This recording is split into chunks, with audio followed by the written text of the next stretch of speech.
La tlacuachita ignorante, en el estanque se encontraba con su red pescando la ciencia. Bien, jóvenes, buenas tardes. A los que todavía no ingresan al espacio, les pido que se ubiquen en alguno de los asientos disponibles, si todavía hay.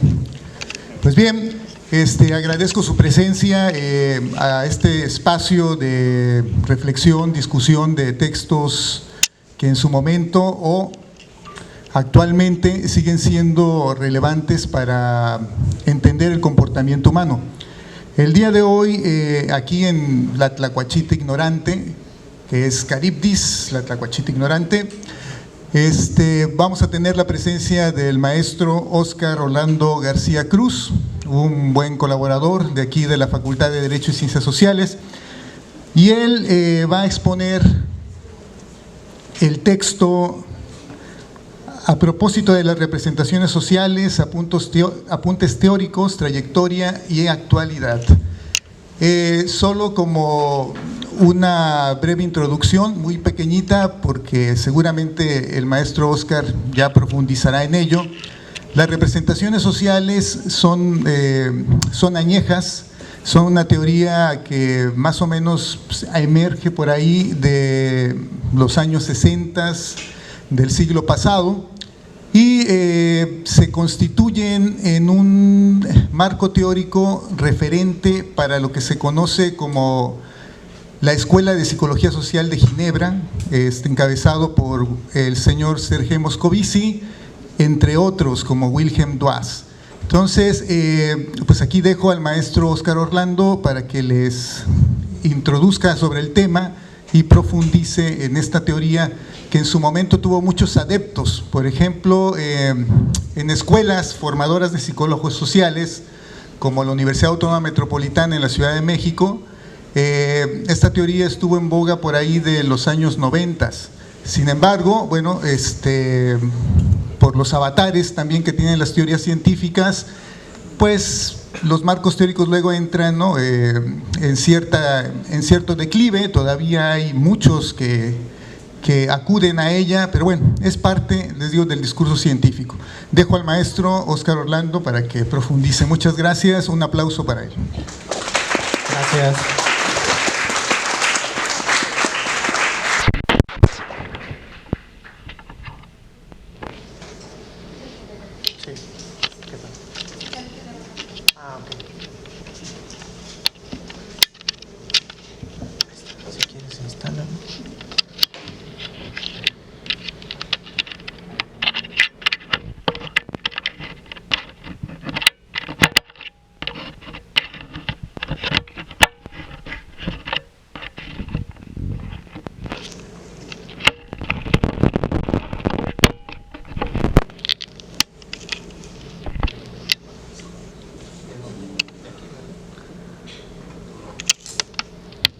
Bien, buenas tardes. Muchas gracias por la asistencia. Igual agradezco a los profesores presentes, la maestra Almadelia, la doctora María Luisa, el doctor Alfredo, que lo veo aquí presente. Y pues bueno, muchas gracias igual al maestro Óscar Eleazar, que lo veo también. Y pues bueno, al doctor Enio por este espacio de la Tlacuachita Ignorante, en el cual pues es un gusto presentar cada edición que tiene. Y en esta ocasión, bueno, voy a hablarles acerca de lo que son las representaciones sociales. Por ahí he estado revisando, ¿no?, en cuestión de esta teoría, que bueno, se revisa mucho en lo que es en el ámbito de psicología social. Y pues bueno, también es importante que se revise, ¿no?, esta teoría y cómo es que surge. Y pues bueno, sobre eso habla este artículo, que es de Marisela Pereira. Esta autora es de Cuba, y empieza a hablar acerca de este artículo en el año 2003. Y pues bueno, ya ahorita pues ya han pasado ya más de 20 años, pero es un artículo interesante porque empieza a hablar de cómo va formándose esta teoría, que complementar información. Y pues bueno, sobre esto sí es importante pues revisarlo, ¿no?, en este sentido. Y pues bueno, ¿dónde surge lo que son las representaciones sociales? Pues aquí el artículo nos marca que en el campo de las ciencias sociales, particularmente en la psicología social, existe una creciente necesidad de comprender la relación entre la subjetividad individual y la subjetividad, en este caso, pues bueno, social o colectiva, ¿no? Entonces, vamos a empezar a hablar de la teoría de las representaciones sociales, que surge como una herramienta teórica en el cual, bueno, va a ayudarnos a explicar pues ciertos paradigmas y que tiene que ver con los significados que forman las personas y que construyen una realidad cotidiana. Entonces, esta teoría pues resulta especialmente relevante en contextos caracterizados por diversidad, pluralidad, cambios sociales constantes. Y pues bueno, vamos a revisar desde qué parámetros está ubicada la representación social, porque cuando yo empiezo a leer este texto de representaciones sociales, a mí en mi caso como terapeuta familiar me sonó mucho también a construccionismo social. Entonces dije, bueno, sería importante revisar desde dónde lo están aterrizando, ¿no? Cuando hablan de construccionismo social, donde nos menciona que se va conformando de una manera colectiva, vamos construyendo significados, dije, bueno, creo que por ahí, pero dije, ¿desde qué ángulo lo están explicando, no? O sea, ¿desde qué paradigma? Entonces, pues por eso me animé a leerlo. Y pues bueno, dije, se me hizo interesante. Entonces, fíjense, ¿de dónde surge la representación social como antecedente? Pues bueno, es importante mencionar a Emil Durkheim, que fue en 1898 cuando sale con el término, pero le llama representaciones colectivas, es como le llama, representaciones colectivas, aunque Muscovici critica su carácter rígido y estático, porque en este caso Durkheim empieza a hablar que las representaciones solamente son en comunidades, en aspectos sociales. Entonces ahí es donde entra, pues bueno, empieza a tomar aportes de la psicología social europea. Fíjense de dónde se apoya el cognitivismo social, de la psicología evolutiva de Piaget y del psicoanálisis de Sigmund Freud. O sea, las representaciones sociales aborda desde este punto de vista, o bueno, desde mi percepción es un enfoque integrativo porque apoya desde diferentes teorías que hoy en día forman parte también de la psicología y empiezan a explicar lo que es una representación social. Entonces, pues bueno, todas estas corrientes coinciden en reconocer el carácter social del pensamiento y cómo se forman los significados compartidos en una explicación de un comportamiento humano. Entonces, pues bueno, vamos a ir revisando pues estos elementos. Y pues bueno, aquí es donde dice, pues, ¿qué son las representaciones sociales? Entonces dice, son una forma específica de conocimiento de sentido común, socialmente elaborado y compartido. O sea, se origina en la vida cotidiana a través de comunicación, de interacciones sociales, ¿sí? Se forman y que permiten a los individuos interpretar, comprender y explicar la realidad social. O sea, no solamente se limitan a opiniones o actitudes aisladas, sino que constituyen sistemas organizados de valores, de creencias, conocimientos, prácticas que orientan la conducta y facilitan la comunicación entre los miembros de un grupo social. Entonces ahí es donde viene la aportación de Muscovici. O sea, no solamente Emil Durkheim habla de cuestiones colectivas, o sea, ahí es donde Muscovici dice, no, espérate, o sea, ¿de dónde se forman las representaciones sociales también? Desde un aspecto individual, cuando nosotros construimos, interpretamos nuestra realidad, pues al final de cuentas la transmitimos a través del lenguaje y empezamos a interaccionar con los demás, cómo interpretamos el mundo, cómo lo concebimos, cómo lo describimos, y es donde empieza a construirse desde un ámbito también social.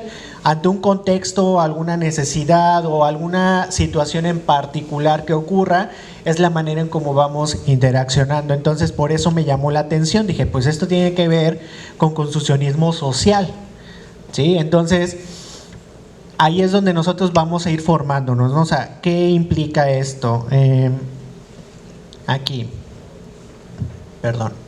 Esto. Muscovici distingue tres tipos de representaciones sociales. Fíjense, representaciones hegemónicas, emancipadas y polémicas. O sea, las representaciones sociales ocurren en ciertos contextos, ¿sí? En contextos o situaciones que puedan darse pues a lo largo de la historia, ¿no? O sea, por ejemplo, las hegemónicas son representaciones que se encuentran fuertemente compartidas por la mayoría de los miembros de una sociedad, o sea, tienen un alto nivel de consenso social. O sea, puede ser la escuela, la ciencia, el Estado, los medios de comunicación, van formando, ¿no?, una representación de una verdad natural o incuestionable. Su función principal es mantener el orden social existente, ofreciendo explicaciones ampliamente aceptadas sobre determinados fenómenos sociales, ¿sí? Y entonces, por mayoría o por consenso, cuando nosotros vemos que construimos una realidad, muchas veces podemos decir, pues esto es incuestionable, esto se queda tal cual establecido. Y en la mayor parte de la sociedad, por interacciones pues, o por consensos, se imponen, ¿sí? O sea, una hegemonía es cuando tú impones una realidad o impones una idea sobre otra persona o sobre un contexto, ¿no? Entonces, pues bueno, después vienen las representaciones emancipadas. Fíjense, se desarrollan en grupos sociales específicos o minoritarios, sin llegar a imponerse al conjunto de la sociedad. Surgen como resultados de procesos de comunicación más horizontales. Bueno, aquí tengo que aclarar que las representaciones hegemónicas por lo regular se construyen en relaciones jerárquicas, ¿sí? Acá en la cuestión de una representación emancipada surge desde una posición horizontal. O sea, los grupos van cuestionando la realidad. Sí, ¿cuántos a nosotros no nos ha tocado decir, bueno, ¿y por qué tengo que hacer esto? Y luego nos decía, no, pues porque así dicta la sociedad, tienes que comportarte de esta manera. O implica, inclusive, si yo hablo de estereotipos de género, que son representaciones hegemónicas, y empiezo a cuestionar sobre la equidad, ¿sí? Sobre lo que representa también los movimientos feministas, esas son representaciones emancipadas, porque empiezan a cuestionar, ¿sí? Lo que implica, en cierta manera, pues empiezas a buscar o a, pues no se busca dar una confrontación como dice aquí, sino que son representaciones que permiten a estos grupos construir significados propios. Sí, son grupos minoritarios, pero que también pueden ser grupos que, aunque sean minoritarios, pueden ayudar a que puedan crecer si se van interaccionando y que la sociedad los vaya asimilando. Entonces ahí es una forma de hacer una representación en posiciones claramente opuestas frente a un objeto, fenómeno, problema social. O sea, se caracterizan por controversia y desacuerdo. Por ejemplo, situaciones de tensión ideológica, política, cultural. Se expresan luchas simbólicas entre grupos sociales con intereses distintos. O sea, por ejemplo, si yo hablo de movimientos que han ocurrido en la historia en México, pues podemos decir sobre la independencia de México. Eso también son representaciones, la Revolución Mexicana.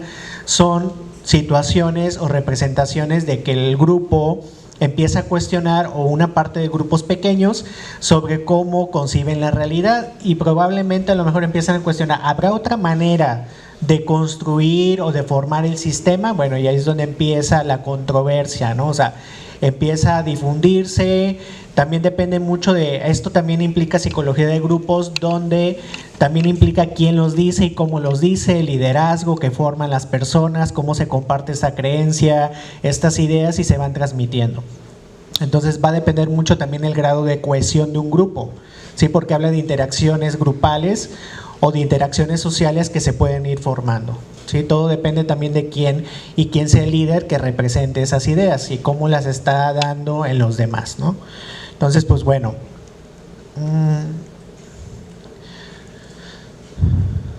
a ver, bueno, entonces empezamos con Emily Durkheim, luego Moscovici, y pues bueno, aquí también es importante mencionar, ahí está, que la representación social o tiene una estructura, como dice, en 3 dimensiones. La actitud corresponde al componente afectivo que orienta, ¿sí? La conducta, que es información que se incluye en conocimientos que se posee sobre el objeto de representación. Y el campo de representación, que se refiere a la organización jerárquica y significado global que adquieren los contenidos representacionales. Pero esto lo habla Moscovici. Hay aportaciones que se han hecho en más dimensiones acerca de la representación o la estructura de una representación social. Y pues bueno, aquí tenemos a Jodelet. Fíjense, 1986. Debo aclarar que Moscovici, pues bueno, era de una aportación totalmente de psicología social francesa, también ella era de Francia, y empieza a hablar sobre la representación social en 1986, donde añadió una dimensión práctica al concepto. O sea, además de ser un fenómeno individual, colectivo y estructural, influye en la manera en que se organizan las sociedades y en cómo se legitiman las relaciones de poder. Es lo que agrega ella como una contribución. Entonces aquí estamos hablando en el artículo que las representaciones sociales se van añadiendo información, no se va discutiendo que esta es una mejor que la otra, no, o sea, se va añadiendo un complemento más, aportación a la teoría de la representación social, ¿sí? Entonces, pues bueno. Fíjense, aquí hay otro autor principal, teoría del núcleo central, aquí estamos hablando del 2001. Fíjense, o sea, ¿cuántos años pasaron de 1985? Pues bueno, ya el 2001, Avery desarrolla la teoría del núcleo central, la cual propone que las representaciones sociales se organizan en torno a un sistema central y un sistema periférico. Dicen, fíjense, el núcleo central contiene elementos más estables, consensuados y resistentes al cambio. Dota de significado a la representación, ¿sí? Entonces, en el sistema periférico es más flexible y permite la adaptación de la representación a situaciones concretas de la vida cotidiana. El núcleo central, fíjense, se refiere a cuando un grupo de personas coincide con sus significados, con las creencias, ese es el núcleo central, ¿sí? Y se da de manera consensuada, o sea, tú puedes coincidir en ideas con un grupo de personas, pero va a haber personas que no coinciden con tus ideas. Entonces, ahí es donde se le llama el sistema periférico. Las personas que no coinciden contigo, pues se va a establecer una diferencia, pero no por ser una diferencia va a generar un conflicto. Ojo, o sea, podemos concebir la realidad de una manera y otra persona lo va a concebir de otra. Sí, pero en el periférico es más flexible, adaptaciones y que pueden ser desde una vida cotidiana, o sea, pueden decir, pues no, ¿quién dice que el sistema debe ser de dicha manera? Se empieza a cuestionar y empezamos a diferir, pero eso no implica que la diferencia nos va a ayudar a generar un conflicto. El conflicto dentro de las organizaciones es un aspecto positivo porque ayuda al crecimiento de la sociedad, al crecimiento de las comunidades, o sea, verlo desde esa forma. Sí, son etapas de un grupo, entonces pues ahí es muy importante mencionar cuáles son sus diferencias. Bueno, y aquí fíjense, toda representación social posee una estructura interna organizada. Moscovici plantea 3 dimensiones: la actitud, que corresponde al componente afectivo, a la conducta, a la información, que incluye conocimientos que se poseen sobre el objeto de representación, y el campo de representación, que se refiere a la organización jerárquica y al significado global que adquieren los contenidos representacionales.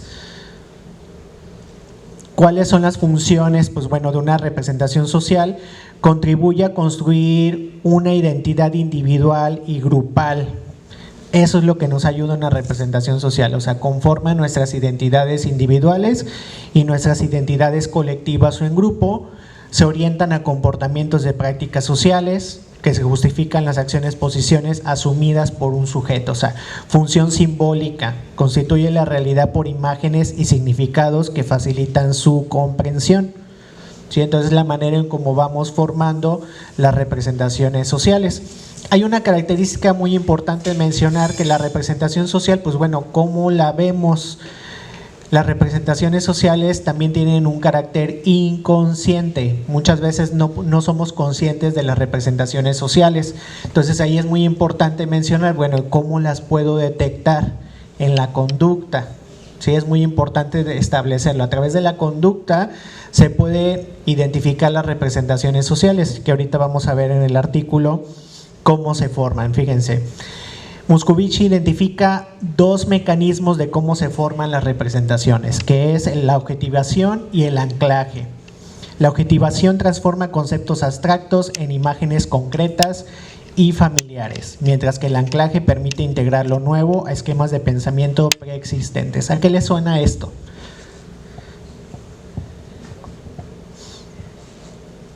A ver, ¿de qué teoría nos habla? Nada más que aquí tiene otros términos. Pero digo, este se lo sacó, se lo fusiló de esto, pero claro, no está citando el autor. ¿Quién dice asimilación y acomodación? ¿De quién nos habla esos procesos? Asimilación y acomodación. Piaget, exactamente. Entonces, fíjense, Piaget nos habla de una asimilación y una acomodación. Cuando nosotros vamos... Cuando, por ejemplo, vamos por el mundo, o sea, en el sentido de descubrir a través de los procesos mentales, nosotros nos vamos formando una idea, unas imágenes, simbolismos que se van construyendo a través de nuestra etapa de la vida o en la psicología evolutiva, y va formando cuestiones abstractas, imágenes concretas y familiares, ¿no? A través de los objetos, a través de las sensaciones, vamos construyendo, o sea, vamos asimilando, ¿sí? Pero cuando nosotros vemos que estamos integrando algo nuevo, un esquema, pues bueno, ese es el anclaje. O sea, por ejemplo, si yo estoy hablando algo que aprendí de una cultura, por ejemplo, ¿no? Que esté festejando alguna tradición como Día de Muertos, a lo mejor yo le voy a ir agregando nuevos elementos, ¿sí? Que a lo mejor la forma de celebrar el Día de Muertos va a depender también del contexto donde yo viva. Y a lo mejor yo puedo decir, bueno, aquí se hace a lo mejor algún altar, etcétera, y en otro lugar se hace el chantolo, entonces voy acomodando, voy asimilando y acomodando al mismo tiempo. Mira, se hace el chantolo aquí, entonces aquí en esta agrego como una aportación más al Día de Muertos. No, pues que en otras se hacen altares, no, pues acá hay diferentes tipos de altares o hay diferentes creencias, ¿no? En relación a ello. Bueno, pero en ese contexto no celebran Día de Muertos, celebran Halloween, por ejemplo. Bueno, entonces es otra manera de poder ver como tradiciones y costumbres que, bueno, desde diferentes significados tienen una aportación. Entonces se construyen las representaciones sociales de esa manera. También Vygotsky te habla de un construccionismo desde una forma colectiva, ¿sí? Lo que es el proceso de qué tipo. Andamiaje, es correcto, sí, también. O sea, el ver las representaciones sociales yo lo veo más desde una teoría integrativa, porque agrega elementos del psicoanálisis, agrega elementos de Vygotsky, agrega elementos también teóricos de Piaget, ¿sí? Entonces, por eso es importante revisar representaciones sociales. Sí, porque es una forma de poderlo construir también desde la psicología. O sea, ¿por qué? Porque a través de la conducta, el comportamiento, vamos teniendo estas condiciones. Ahora, los que llevan metodología, por algo estamos aquí. ¿Por qué incluí este tema? Porque en la metodología también las representaciones sociales es una forma de cómo voy a hacer mi estrategia, de cómo explorar o cómo analizar información. Sí, o sea, si las representaciones sociales son las creencias, sistemas de significados que se construyen bajo un contexto, entonces ¿cómo puedo yo medir representaciones sociales? Dentro de la psicología, ahí les va. La forma de medir representaciones sociales dice que se puede medir de dos maneras, tanto cualitativa como cuantitativa. Entonces ahí yo tengo que empezar a hacer preguntas. Fíjense, la manera más utilizadas que dice este artículo en que se miden las representaciones sociales es a través de una entrevista en profundidad, asociación de palabras que se llama asociación libre dentro del psicoanálisis. Se da la cuestión del análisis del discurso, el análisis de lo que es la narrativa. Se dan los cuestionarios que son a través de escalas, también puede ser escalas por ejemplo tipo Likert o diferencial semántico de Osgood. Análisis de contenido, donde tú vas analizando los párrafos o lo que te va diciendo la persona, ¿no? A través de cartas, por ejemplo, también puedes hacerlo. Y algo que también podemos hacer, fíjense, que eso es un estudio que he leído recientemente, es que también las representaciones sociales las puedes medir a través del test de percepción temática, por ejemplo.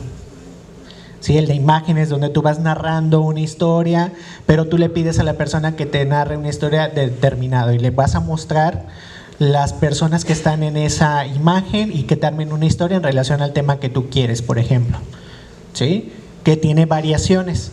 Otra forma de medir las representaciones sociales puede ser a través del psicodrama, ¿sí? A través del psicodrama, que es cuando tú le pides que hagan una temática y que ellos lo representen, o sea, a través como si fuera teatro, ¿no? Y ahí también pueden ir manifestando diferentes roles de representación social. Otra forma de detectar representaciones sociales es exponiendo videos en relación a un tema que tú quieres hablar. Sí, o sea, por ejemplo, representación social de migración. ¿Qué significa o qué conocimientos tienes acerca de la migración? Esa es como la primera dimensión que puedes preguntar a través de una entrevista. ¿Qué conocimientos tienes acerca de lo que es la migración? ¿Sí? Otra dimensión que puedes preguntar es ¿qué actitudes tienes ante el tema de migración? O sea, ¿cuáles son tus actitudes en relación a este tema? ¿Sí? Otra pudiera ser ¿qué emociones te genera cuando ves a una persona que está en proceso de migración? ¿Sí? Y ahí vamos haciendo las dimensiones de la representación social, inclusive desde el psicoanálisis, que de hecho Moscovici hizo ese estudio del psicoanálisis, esa fue su tesis doctoral. Empezó a hablar de los conocimientos que tenía la sociedad francesa acerca del psicoanálisis e hizo preguntas de ¿qué conocimientos tienes acerca del psicoanálisis? Esa sería como la primera dimensión del conocimiento. ¿Qué emociones te genera en relación al escuchar el tema del psicoanálisis? Por ejemplo, ¿qué actitudes tienes acerca de la corriente psicoanalítica? Y empiezas a hablar de cualquier tema en relación a las dimensiones que marca Moscovici y empiezas a hacer un análisis profundo. ¿Sí? Entonces, pues bueno, esas son maneras de medirlo, ¿no? O sea, puedes hacerlo cualitativo como cuantitativo. Bueno, aquí la manera en cómo las maneras en que se reflejan las representaciones es a través de la cultura, la experiencia histórica, la comunicación social y la interacción cotidiana. Los medios de comunicación, conversaciones diarias, instituciones sociales, prácticas culturales, y se da en un contexto sociohistórico, económico, ideológico, donde se construyen los significados, que esto nos habla mucho lo que es Vygotsky, ¿no? Vygotsky nos habla que van formándose los significados en un contexto sociohistórico. Ahí está. ¿Sí? O sea, por eso digo, las representaciones sociales es una teoría integrativa, ¿sí? Porque va formando elementos de cómo se construye la realidad. Bueno, ahora, esto es una aportación que se da en el 2001, o sea, ¿qué campos de aplicación tienen las representaciones sociales? Fíjense, las representaciones sociales se pueden aplicar desde un ámbito no nada más social, también se pueden aplicar desde la salud, desde el ámbito educativo, desde el ámbito laboral, por ejemplo, político, comunitario, acerca del medio ambiente, en donde se construyen esos fenómenos sociales y complejos. O sea, tú puedes hablar de representaciones sociales y puedes hacer inclusive talleres prácticos donde tú hables acerca de una temática y vas haciendo conscientes las representaciones sociales. Como decía, las representaciones sociales en muchas ocasiones necesitas medir varias dimensiones y que no en una sola sesión te vas a dar cuenta cuál es la representación social de la persona, ¿sí? Porque tienes que hacer varias sesiones para poderlo hacer consciente, ¿sí? Esa representación social y poderla medir. No basta con hacerla en una sola sesión, que tú quieras hacer una entrevista o un grupo focal, sino que también tienes que apoyarte de otros elementos para poderlos identificar en mayor profundidad, ¿sí? O sea, por ejemplo, el semestre pasado me tocó hacer, por ejemplo, una cuestión de pareja. Empecé a hablar de representación social, lo que representa, ejemplo, noviazgo, representa violencia, y los estudiantes les iba preguntando qué conocimientos tienen acerca de este tema y pues ya te iban diciendo, ¿no? Los tipos de violencia, etcétera. Luego se empezó a preguntar a través de un video, se les expuso un video de que hablaran de las relaciones de pareja y empezaron a exponer qué emociones les generó el video. Y ya era como una forma de agregar el componente de la representación social. Luego se les puso un cuestionario, escala Likert, donde hablaran de las actitudes ante la violencia en el noviazgo, por ejemplo. Y ya las personas iban contestándote la encuesta, ¿no? Escala Likert. Posteriormente les preguntas, ¿no? Lo que hice fue aplicación de lo que es el DFH, el Goodenough, pero lo adapté a una cuestión de representación social. Les comenté que hicieran lo que ustedes asignan, la consigna es dibuja una persona, ¿no? Luego dibuja el sexo contrario. Entonces les dije, armen una historia de estas dos personas que construyeron, que son una pareja, y en relación a eso ellos me iban hablando de esa historia, ¿no? Después les dije, armen esa historia ahora en conjunto, con todos los demás compañeros armen una historia, y ahí es donde empezaba la mecánica de hablar de representación social. Y empezamos a hablar también de temas de representación social en relación a la pareja. Les dije, a ver, les voy a mostrar la historia de Cristian Nodal. ¿Quién conoce la historia de Cristian Nodal? ¿De qué trata en relación a las parejas? De Belinda, ¿y de quién más? De Ángel Aguilar. Bueno, entonces empezábamos a hablar qué representaba Cristian Nodal en cuestión de las parejas, por ejemplo, ¿sí? Y pues algunos decían, no, es que es una persona egoísta, narcisista, y bueno, ¿y qué opinas de Ángela? O sea, y empezaba, ¿no? Las representaciones sociales se veían presentes, ¿no? Que en algunos casos, pues bueno, mencionaban que Belinda era una mujer empoderada, que era más astuta, que no fue torpe, etcétera. O sea, empezaron con esos comentarios, ¿no?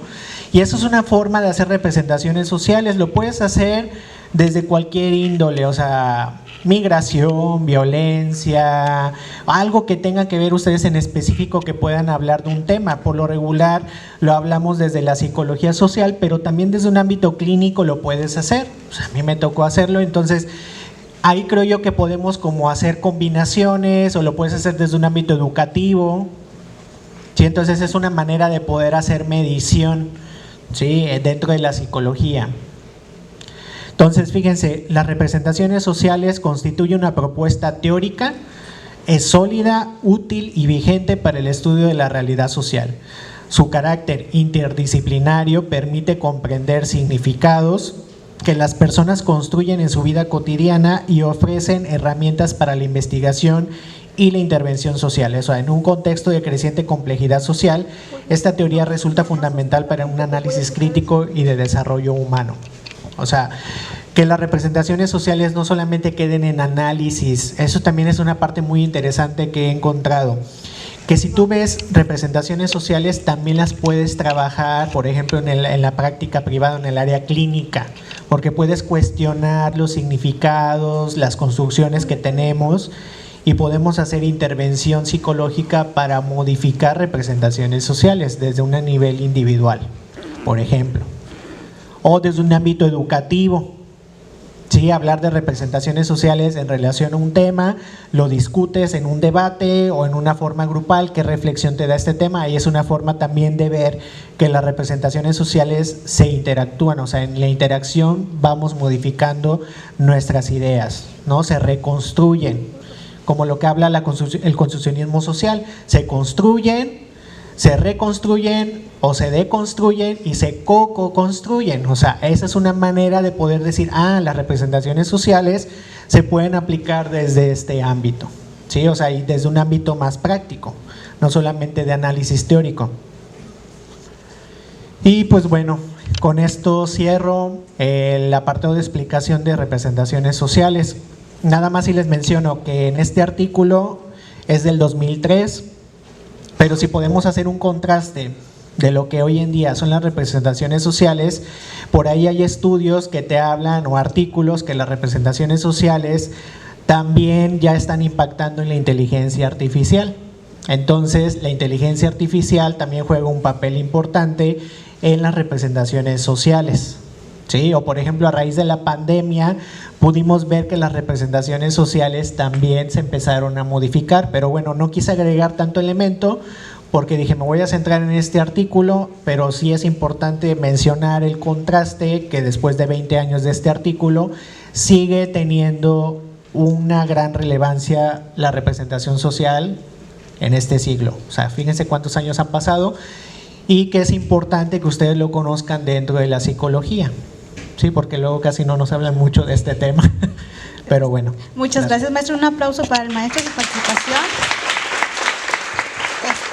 Agradecemos mucho, maestro, siempre participar en estos espacios. Me gustaría abrir un pequeño espacio de dudas, preguntas por parte de los alumnos. Al final que el especialista, el docente está aquí explicando, también da este espacio para que ustedes, si tienen dudas directamente o quieren dar una aportación, pues se presente. A ver, va a empezar Digi. Hola maestro, buen día. Justamente Hola, me interesó esto que decía de las representaciones sociales en las que la CIA nos estaba influyendo. ¿Cree que en un futuro o incluso ahorita la CIA puedan tener su propia representación social como una representación social artificial? Sí, sí pueden tenerla, porque recuerda que la inteligencia artificial se nutre de la información que tú le vas dando, ¿no? Y lo vas cuestionando, vas agregando elementos, y entonces la IA también va formando su identidad, ¿sí? A lo mejor desde una forma colectiva en relación a otra persona, pero va dándote la idea de lo que él piensa, ¿no? O sea, por ejemplo, que tú le hables de un conocimiento. A ver, dime de tal tema. Ahí está la representación social a nivel conocimiento. O sea, te va a decir la violencia, etcétera, un concepto que tú quieras, te lo va a definir y te va a dar ejemplos. Entonces ahí ya está se está nutriendo, se está formando también el nivel conocimiento de esa representación social, porque una persona lo está alimentando el sistema, vaya, o lo que es la inteligencia artificial. Si tú le preguntas de actitudes, pues también te va a empezar a hablar de actitudes que puede tomar la persona, o hay casos donde ya se está utilizando, a ver, háblame de este tema y dime qué puedo hacer, como qué ideas me puedes ofrecer en relación a este tema, y te va a dar las ideas, te va a proporcionar a lo mejor también hasta plan de trabajo en relación a ello. Entonces ahí es donde te hablan esos artículos que la representación social también está impactando en la inteligencia artificial, por ejemplo. ¿Alguien más quiere levantar la mano para participar? Vamos, chicos, a ver.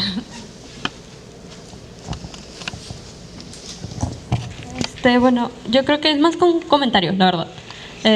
Porque yo, para mi proyecto de investigación, futuramente tesis, voy a ocupar justamente esta teoría, la teoría de las representaciones sociales. Entonces, algo que también… ¿Sobre qué estás hablando? Sobre las creencias de la masturbación femenina en adultez. Y bueno, como comentario, creo que la teoría de Moscovici me gustó mucho, la verdad, leerla, está muy interesante. Y también porque siento que se puede complementar con muchas otras teorías y postulados de otros psicólogos, como yo también estoy utilizando la de Bronfenbrenner, que es de la teoría ecológica. La ecológica. Ajá. Contextual, ajá. Y siento que se complementa, bueno, se puede llegar a complementar con el hecho de justamente todos los sistemas, y dentro de esos sistemas pues todas las representaciones que hay dentro de las creencias, prejuicios, estereotipos que se pueden llegar a ver, como es el caso de mi investigación, que son dentro de las creencias. ¿Y qué instrumentos vas a utilizar, por ejemplo, ahí? De momento solo tengo como encuesta, pero como lo que usted estaba comentando, yo no tenía esa información. Entonces voy a checar eso. Tendrías que ir hablando como de otros elementos que te agreguen las dimensiones de la representación social. Y no sé, háblame del conocimiento de la masturbación femenina, que en este caso las personas a ese grupo le tendrías que preguntar. Puedes proyectar videos, puedes hacer, si lo permiten, grupos focales, puedes aplicar escalas Likert, dependiendo también si la persona, aunque sea pequeña, que te lo contesten, y van hablando acerca de ese tema, ¿no? Y cómo lo construyes desde un ámbito social, pero también ellos que se den sus perspectivas individuales. Entonces ahí salen muchas cosas interesantes. Gracias. ¿Alguien más quiere participar?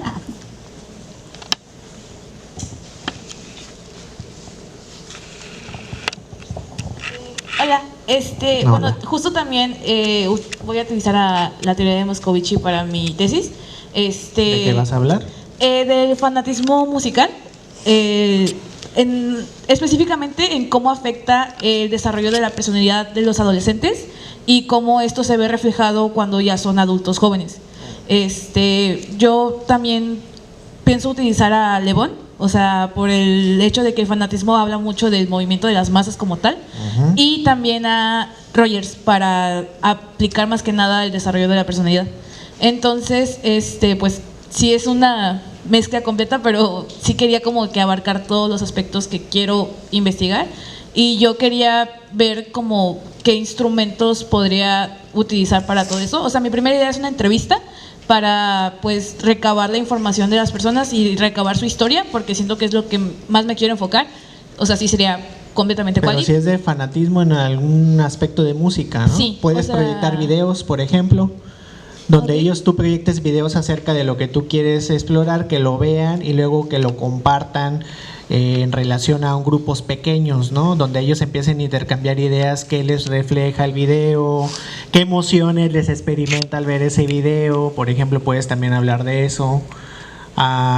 Pudiera ser que te armen una historia en relación a lo que tú quieres medir, y ya van a ir como ellos construyendo por grupos que armen representación en cuestión de la temática que tú quieres, por ejemplo, ¿no? Es una forma de abordarlo. Muchas gracias. ¿Alguien más que quisiera participar? Levantando la mano. ¿No? Ok, bueno, a mí me gustaría otra vez agradecerle al maestro. Espérame, acá.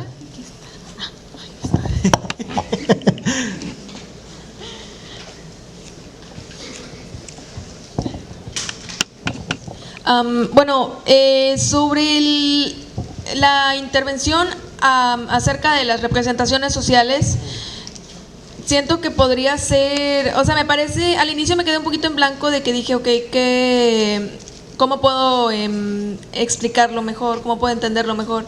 Pero me parece que ya lo entendí y es cambiar, pues, sí, la representación social de algo, ¿no? Sí, o sea, la imagen, la construcción que tienes de algún significado, qué representa para ti tal tema, y lo vas como... lo vas transformando, lo que es la objetivización y el anclaje, vaya, lo vas también modificando a través de intervenciones. Y con respecto de la primera participación estaba pensando, puede ser también incluso un arma como de doble filo, ¿no? El intervenir ante la representación social de algo en pos de otro objetivo. Pues lo que puedes hacer es ya que te quedes en un análisis nada más de representación social, y si quieres hacer intervención, pues bueno, va a depender mucho qué tipo de representación quieres hacer. Si quieres hacer la emancipadora o si quieres hacer la polémica. O sea, hay que ir agregando elementos que te ayuden a poder ver alguna variación de esa representación social. Pero también sí es muy importante que cuando uno haga el análisis, de preferencia debe ser en varias sesiones, porque a veces en una sola sesión o sea, sí vas a identificar representación social, pero a lo mejor no todos te van a hablar de ellos en esa misma sesión. Tienes que empezarlos a hacer consciente lo inconsciente. Acuérdense, la representación social está definida como también algo inconsciente, y para que sea consciente tienes que empezarlo a trabajar en varias sesiones. De lo contrario, pierdes la rigurosidad del método y no estás cubriendo lo que te dice la parte integrativa, también psicoanalítica, o la parte de la construcción de los significados, etcétera. O sea, en una sesión sí puedes saber elementos que identifiques, pero a lo mejor lo vas a agregar nada más de una dimensión de conocimiento, no de actitudes, no de emociones o sentimientos que te genera. O sea, tienes que empezarlo a abordar en diferentes momentos. ¿Alguien más?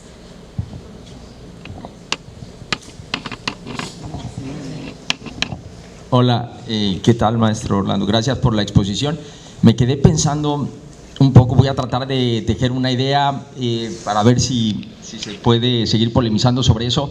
Lo que preguntaba Dijim acerca de si la inteligencia artificial podríamos decir que tiene una representación social. Me parece que es complicado responderlo. Yo diría, según lo que estamos analizando, que no, dado que hay que recordar que, lo mencionan algunos autores, hay una localización o ubicación histórico-temporal de construcción de identidad que está supeditada a la otredad. Es decir, desarrollamos una identidad porque nos diferenciamos del otro, de lo otro. Entonces, ahí me parecería que la inteligencia artificial hasta el momento, dado que no tiene un proceso de conciencia propia, no estaría generando como tal una representación social. Eso por un lado. Otra cosa que también se puede analizar y se ve, ¿no?, con lo que expusiste y con las representaciones sociales y colectivas, es que podemos identificar algunos patrones de comportamiento que posteriormente se convierten en leyes o reglamentos, ¿no?, pero que también están polulando a través de procesos simbólicos, a través de los medios de comunicación, en este caso las redes sociales. Fácilmente aquí pudiésemos nosotros observar y analizar las representaciones colectivas de Benito, Bad Bunny, presentado ayer en el Super Bowl. Eso está polulando ahorita en la discusión colectiva, y posiblemente ahí encontraríamos incluso algunos simbolismos, discursos que se hacen materia en el discurso, y ahí podríamos también observar un poco las representaciones colectivas y sociales. Ese es mi comentario. Gracias. Okay. Alguien que haga la tesis sobre Bad Bunny. Bueno, yo en lo que sí puedo ahí como argumentar de lo que menciona usted, doctor Alfredo, en relación a la representación social con inteligencia artificial, o sea, a lo mejor no nos va a dar todo lo que son las dimensiones de la representación social, pero tú mencionas, o en este caso se habla acerca de que se construye en un momento sociohistórico, pero muchas veces creo yo que hay sucesos sociohistóricos que han ocurrido pero que no lo hemos vivido nosotros, sin embargo es significativo para la cultura, aunque no lo hayas vivido en su momento. O sea, por ejemplo, hablar de tradiciones que se hacen y que pues a lo mejor las vas cuestionando, pues tú dices por qué se celebra, ¿no? Y empiezas a hablar de elementos de historia y pues que se construyeron hace años, pero a lo mejor no lo vivimos en el momento que se construyó, pero ahí está, o sea, como la parte del conocimiento, vaya. Sí, de acuerdo con eso. En lo que posiblemente no estaría de todo de acuerdo es porque la inteligencia artificial no está experimentando un proceso de vida cotidiana. Ajá. Y como ente existente, ontológicamente hablando, ¿no? Que nosotros colectivamente aquí estamos construyendo un proceso de existir, pues. No sé si me explico. Sí, pero también, bueno, a lo mejor ahorita porque es un nivel básico, general, y que a lo mejor yo puedo decir, sí, hasta ahí va a llegar la inteligencia, pero ¿qué tal con las hipótesis que hablan de la inteligencia artificial, donde va a irse incrementando de nivel? Por ejemplo, inteligencia artificial que te hable también desde un aspecto emocional. Ahí es donde yo creo que ahí sí sería importante mencionar, entonces la representación social pudiera tener como otra dimensión que agregar. O sea, hasta ahorita no. Pero yo, por ejemplo, como terapeuta, yo puedo decir, bueno, como una persona que te hable de un tema y que un paciente, una persona le diga a la inteligencia artificial, háblame de cuestiones cognitivas, ahorita que está en ese proceso, pero también la inteligencia artificial se está sofisticando hasta en hacer cuestiones emocionales, o sea, trabajando con empatía, o sea, que a lo mejor puede ser todavía hipotético, pero si lograra llevarse ese elemento, ahí creo yo que se va agregando dimensiones, ¿no? A lo mejor no en su totalidad, pero sí en otros elementos.